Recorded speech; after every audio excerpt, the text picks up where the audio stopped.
Good afternoon. Thanks for joining us on the WWL Louisiana News at 4. I'm Devin Bartolotta. Here are today's top headlines.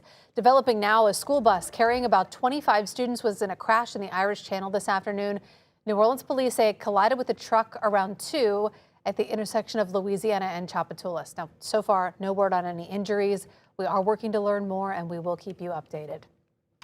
This week marks a change for the court system in Orleans Parish with a combination of criminal and civil court clerks.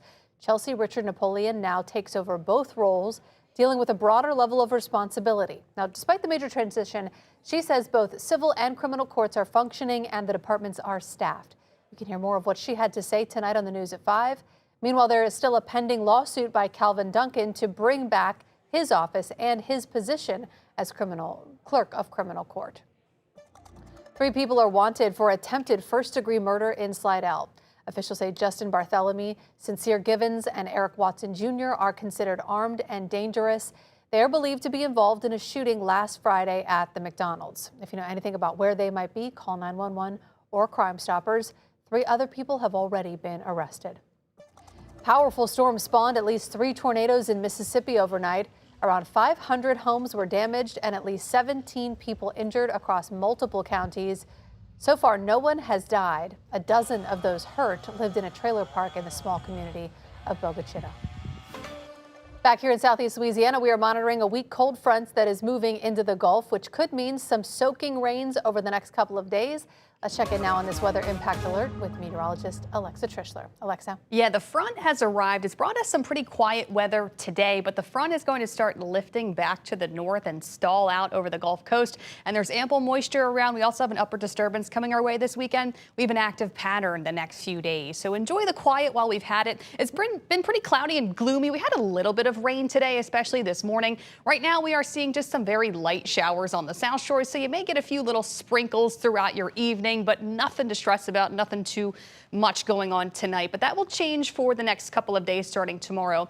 Also, today was not as hot as yesterday. We stayed in the 70s. Yesterday, we were in the upper 80s, only in the low 70s in the metro. Also, we have north winds around 5 to 10 miles per hour behind that weak cool front. Not a big drop in temperatures, but it's nice to get some relief. Dew points are a bit lower than yesterday. They're in the 60s, so it's not as sticky as yesterday, but it does feel a little bit humid. Rest of tonight looks good. Mostly cloudy skies, temperatures in the 70s this evening, maybe 1 or 2 little showers, but that's about it. But we do have a weather impact alert for Friday, Saturday, and Sunday because we'll have rounds of heavy rain and storms the next 3 days, and there is a low chance for an isolated strong or severe storm this weekend. We'll talk more about what you can expect for your soggy Mother's Day weekend coming up in just a bit. All right, Alexa, thank you. A former New Orleans police detective who once investigated child sex crimes in the 70s and 80s has himself been in and out of prison for decades for child molestation and child pornography. Now we have the rare opportunity to hear directly from that former cop, Stanley Burkhart, testifying from jail on camera in a lawsuit. David Hammer and our partners at The Guardian have this exclusive video in this WWL investigation set to air tonight at 6. And David is here to talk with us now about all of this. And you kind of told me this is some pretty remarkable video. What does it show? Yeah, well, just to remind folks, Stanley Burkhart was basically the first child sex detective sex crimes detective at the NOPD in the 70s and 80s. And then he was in the headlines for decades as an alleged child sex offender himself, in and out of prison 7 times. And Ramon Vargas at The Guardian and I have detailed that, including him pleading guilty to molesting his own 9-year-old niece, and a teenager who's now suing him as an adult is now suing him and the NOPD for allowing this to happen under the look-back window law that allows old child sexual abuse claims to be brought in civil court. Wow. So that's why we're seeing him now testifying under oath, and this is the first time we're seeing this on camera, as you saw the video there, where he's actually pleading the fifth over 700 times in this deposition. 700 times? Exactly. Because he's being asked about everything from these alleged molestation cases to even some of the kids in his orbit ended up turning up dead, and drowning, and some other cases 4 teenagers ended up dead. And there's been suggestions over the years that he could be a suspect. One person who testified, another former cop who testified that he was in fact a person of interest in that case. we will have all of that laid out in our investigation. So he's never been charged with those crimes, the death of the children in his orbit. However, he's asked about some things that he has previously pleaded guilty to. That's exactly right. And he pleads the fifth each time, but there's some very interesting exchanges where he's confronted and he doesn't want to answer questions and doesn't even want to look at photographs of these children that he used to deal with back in the 70s and 80s. So, you know, I went to his house when he was out during one of those times that he was out, and he slammed the door in my face. We'd never been able to talk to him. Now we get to hear from him for the first time on camera. All right, David, and that's happening at 6 o'clock tonight? That's right. All right, thank you so much. And remember, you can find all of David's stories and more groundbreaking coverage from our investigative team, plus all of today's headlines on our website, our social media pages, and our free app for your smartphone and TV. Now, there is still an election, May 16th, and there will be 5 constitutional amendments on every ballot statewide. We're going to go over each one of them each day for the next 5 days so you are prepared at the ballot box. Question 1 will read, do you support an amendment to allow the legislature to remove or add officers, positions, and employees to the unclassified state civil service? Now, here's the background on this. Currently, state and city civil service employees are in 2 groups, classified employees or unclassified employees. Those 2 qualifications have different protections for hiring and firing, different rules for political activity, and different disciplinary and pay guidelines.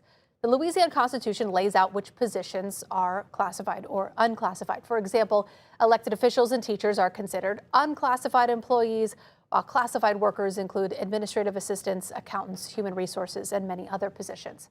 The Civil Service Commission is the governing body for those under this umbrella, and currently it has the power to designate a job as unclassified. So, a vote yes on Amendment 1 on your ballot will give the Louisiana legislature the power to shift jobs from classified to unclassified in the future without needing the approval of the Civil Service Commission. A vote no keeps the current rules, giving that power to the Civil Service Commission. We'll be covering one amendment in depth each day until we've covered all 5. You can find lots of information about the election in our voter guide on WWLTV.com, including when the polls are open, where to find your polling place, and what is on the ballot.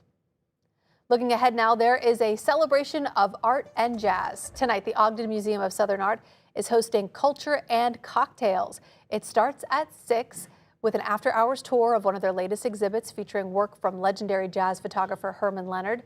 Then you'll get treated to a specially themed cocktail just for the event. It is $20 for members or $25 for non-members.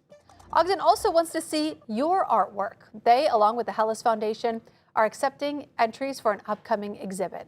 Louisiana's Contemporary has been put on every year for the last 14 years. And they've been able to showcase more than 650 people across the state. Tomorrow is the last day for mail-in entries to be postmarked, but they will accept online submissions through the 22nd. You can find more information on how to submit on their website, ogdenmuseum.org.